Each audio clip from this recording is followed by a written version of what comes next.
Hello, I'm sure you've heard the phrase, why are black women so angry? I wanted to talk about that. So I've called it, Why Are Black Women So Angry? That makes sense. And I wanted to speak today to black women first, because too often these conversations are about you, not for you. And I want to say this plainly before anything else. There's nothing wrong with your tone of your voice, your strength, your boundaries, your femininity, your softness when permitted, your anger even when weaponized, nor your joy. What is wrong is a story that keeps getting told about you, often by people who look like you, and then repeated so often it starts to sound like truth. You've heard it. Black women are too loud, too aggressive, too angry, too masculine, too difficult. And sometimes the sentence finishes like this: that's why I date outside my race. Now, I want to pause here because dating outside your race is not the issue. It never was. Love is not a betrayal. Attraction is not a crime. Interracial relationships do not require permission. But disparagement is not a prerequisite for preference.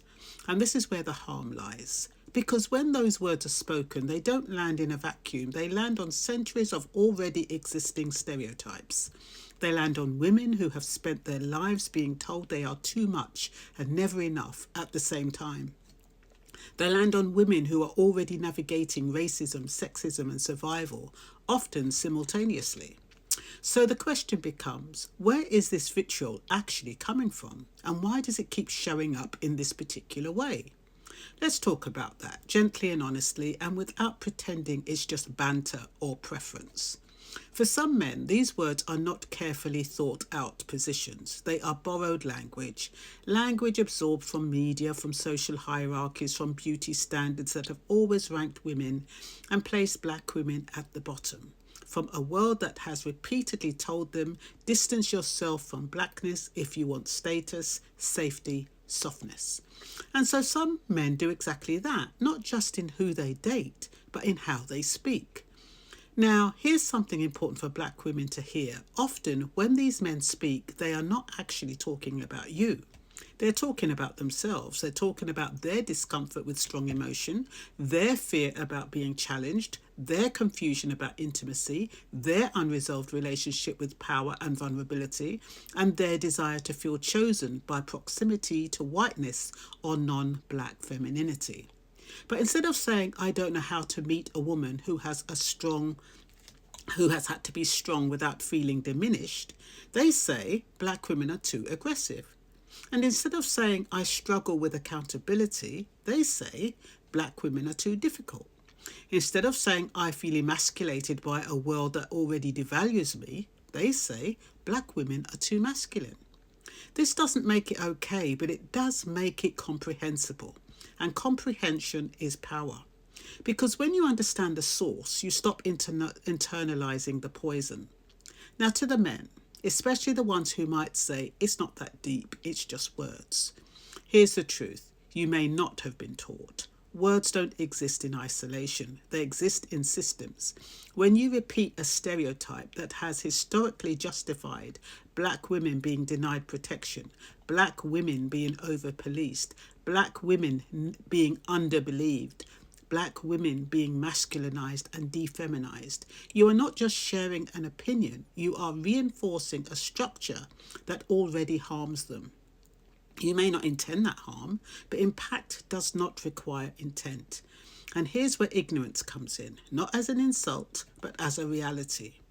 Many men genuinely do not understand that when they say these things, they are contributing to misogynoir, validating disrespect from others, making black women socially less safe, and teaching the next generation what is acceptable to say about them. They think they are explaining attraction, but what they're actually doing is explaining away empathy. So how do we challenge this without turning it into a shouting match or another place where black women have to perform emotional labour? We start by changing the frame. Instead of arguing taste, we question narrative responsibility. We say, you don't need to degrade black women to explain who you love. You don't need a villain to justify your joy. Preference does not require public rejection. We say if your attraction requires someone else to be diminished, it's worth asking why. We say, who taught you that softness doesn't live in black women? And why did you believe them? Because here's the quiet truth beneath all of this. Black women are not too loud. They are unheard. They're not too aggressive. They are responding to pressure. They're not too angry. They are naming injustice. They're not too masculine. They are surviving without the luxury of fragility. And when survival gets mislabeled as a character flaw, something has gone very wrong.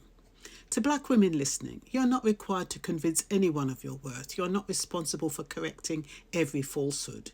And you are not imagining the harm. It is real and it is cumulative. But you're also not powerless. The most effective challenge does not sound like an accusation. It sounds like clarity. It sounds like saying you can choose who you love without telling lies about who I am. And finally, for anyone who's wondering whether this really matters, ask yourself this.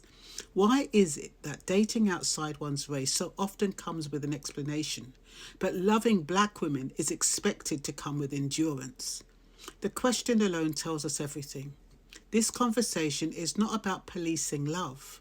It's about ending collateral damage. And when we do that, we refuse. And when we refuse to accept degradation as normal, we don't just protect black women, we raise the standard for everyone.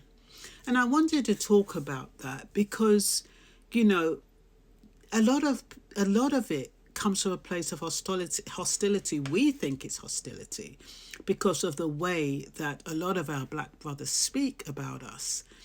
But it's coming from fear, actually, and the feeling that maybe, you know, a strong, what they consider strong, I really hate it when, you know, and hate is a strong word, but I really do hate it when black men call black women strong, as though we are meant to carry the burden. We are meant to carry the load because we are strong. We can only carry so much. We're not donkeys. And even donkeys, their knees falter under the weight. So what often happens is that this image of black women gets perpetuated through the generations, and it's not always true. They never ever say a black woman is passionate. They say she's angry or she's aggressive and all sorts. And yeah, so this isn't really a complaint. It's just sharing information. I hope it lands well, and I hope it brings understanding from different parts of the world. So even though I'm talking to black women and black men, I hope it brings some understanding to other races as well about why this is happening and why it continues to happen. And hopefully at some point we'll find that men will refrain from talking down about black women. If you don't like a black woman, that's fine. You don't like a white woman, it's fine. But it's about not denigrating people in public. And it's also about, even if you don't like somebody, why don't you keep it to yourself? Nobody needs to know your preferences. And I guess that's all I've got to say for now. You have a wonderful weekend, and I'll speak to you again soon. Take care now.